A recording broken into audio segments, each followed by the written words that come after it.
I could see 4 of you that would be perfect in my van. Happy Tuesday, everyone. According to a new report, the Harris campaign is asking reporters who they think Kamala should talk to.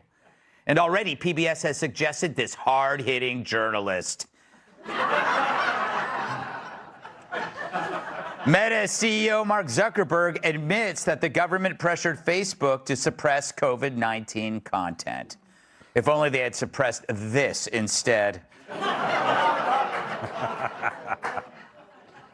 The parents of the dead Trump shooter have hired a top Pittsburgh law firm. Apparently, they answered an ad asking if you have ever been injured on a slanted roof.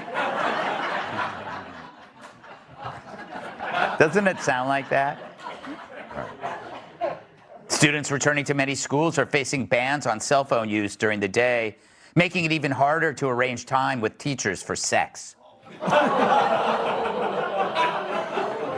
The concern comes after a study found that the average teenager receives 273 cell phone notifications per day. And those are all just from this guy. James Carville says a more humane country would have institutionalized RFK Jr. by now. Well, that's rich coming from a guy whose daily breakfast consists of 3 mice and a side of chipmunks. Look at him. Look at him. Look at him, I say. Taco Bell is offering its restaurants the option of not serving breakfast, meaning beloved menu items like breakfast burritos and crunch wraps may no longer be available. It's part of their new plan to prevent people from eating themselves before noon.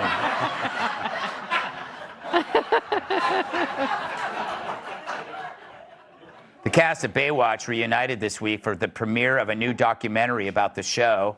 David Hasselhoff and Pamela Anderson didn't show up, but the rest united for a group photo at the event.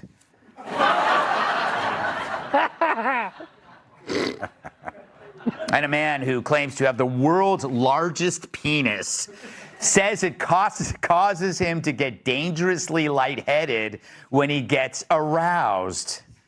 Fortunately, doctors can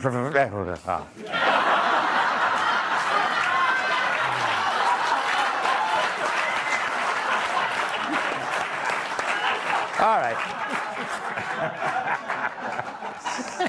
Oh, keep clapping. Terrible. Keep clapping. All right. Monologue time. This story will make you madder than The View without their morning oats. In a letter to the House Judiciary Committee, Mark Zuckerberg admits that the Biden White House, quote, repeatedly pressured Facebook to remove posts that didn't toe the party line. During the COVID-19 pandemic, for example, you could be censored for an opinion the White House didn't like. Perhaps it's something completely crazy, like wondering if the Wuhan virus might have come from the Wuhan virus lab. I know, how could that happen? Crazy, right? Of course, all of this was under the guise of curbing misinformation. But we knew it was just to shut us up. And now Zuck admits that we were right. He says, quote, in 2021, officials from the Biden administration, including the White House, repeatedly pressured our teams for months to censor certain COVID-19 content, including humor and satire. He continues, I believe the government pressure was wrong. I regret that we were not more outspoken, and we're ready to push back if something like this happens again. Yeah, right. Last time I heard a promise that reliable, it was when Kudlow told me there were no cameras in the motel room. The same censorship was also applied to Hunter Biden's laptop. Zuck also writes, quote, the FBI warned us about a potential Russian disinfo operation about the Biden family and Burisma in the lead up to the 2020 election. How clever. That fall, when we saw a New York Post story reporting on corruption allegations involving then Democratic presidential nominee Joe Biden's family, we sent that story to, quote, fact checkers for review and temporarily demoted it. It's since been made clear that the reporting was not Russian disinfo, and in retrospect, we shouldn't have demoted the story. We changed our policies and processes to make sure this doesn't happen again. Yeah, and Nancy Pelosi's face is biodegradable. This is a huge story. The White House pressured a company to censor free speech on behalf of the president's family. And that censorship had a direct effect on an election and on people's lives. And if you were to disobey, you could have lost your job. You definitely would have been shamed. So mostly everyone obeyed because they didn't want the trouble. They were even pressured to censor jokes, which shows you that under that misinformation ruse, they were out to capture all dissent, not disinformation. And now Zuck wished he could have fought back. Oh, really? Seriously, with his money and his tech, he could have grown his own pair of balls.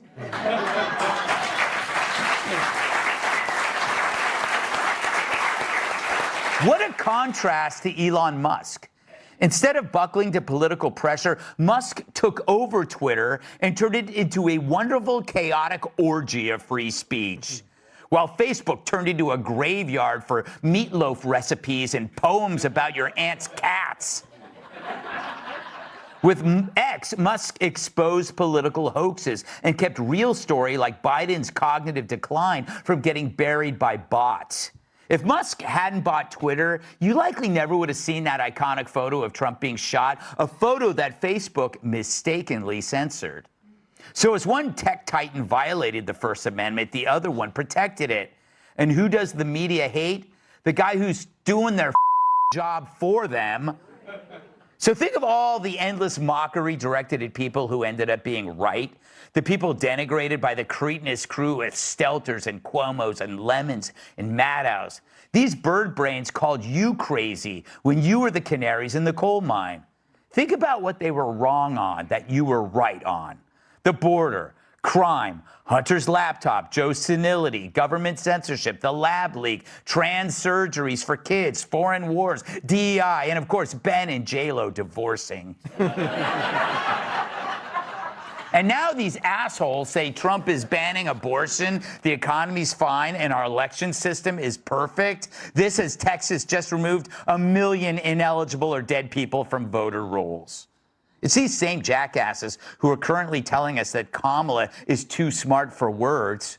Her words. Yeah, which is why she needn't say any. So now Zuck apologizes, great. But the government won't, neither will the media, which is why when Trump wins, and he better, he needs to investigate the corruption, the collusion, follow the money and the lies. Because when Trump said the media is the enemy of the people, it spooked them. And this is what they did. And now they're terrified. So can you imagine what they're going to do next? Let's welcome tonight's guest. She made her mark with decades of snark. Host of Kennedy Saves the World podcast, Kennedy. He puts the fun in ticket refund. Writer and comedian, Joe DeVito. I'm out of breath. He looks like the guy who would smoke a cigarette at his own funeral. Comedian Jim Florentine. And they call him the GOAT because he has so many kids. New York Times bestselling author, comedian, and former NBA.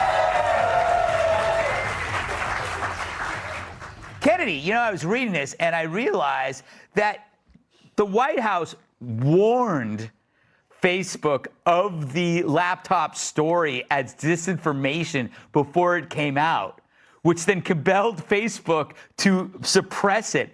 That's insanely brilliant. Hey, we're just going to let you know this big story is going to break about Joe's kid. It's Russian disinformation, so you better want to ban it. That's nuts. I mean, this whole story is insane, but it just goes to show you what the climate was like in 2020. But also, you know, there's been so much reporting since then, and they've asked voters, would this have changed your vote if you knew?